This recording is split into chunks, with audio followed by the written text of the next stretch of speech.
भाजपकडून कोकणवासियांकरता आता ही ट्रेन सुटणार आहे। नमो एक्सप्रेस अगदी थोड्याच वेळात ही ट्रेन सुटेल।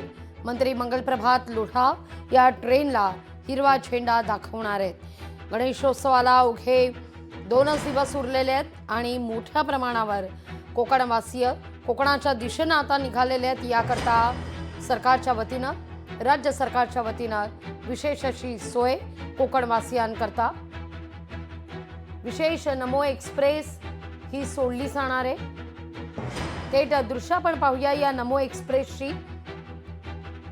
मुंबईतून कोकणाकरता ही नमो एक्सप्रेस रवाना होतीये। प्रवाशांमध्ये प्रचंड उत्सुकता आतुरता आपल्या कोकणात दाखल होण्याकरता। त्यातच कोकणवासियांना कितीही ट्रेन सोडल्या तरी देखील तिकीट मिळत नसतं। मोठ्या प्रमाणावर अडचणी येत असतात।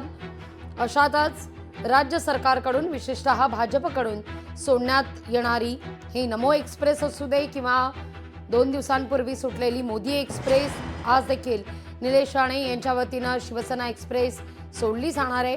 या एक्सप्रेस मोठा दिलासा या मानल्या जात आहे।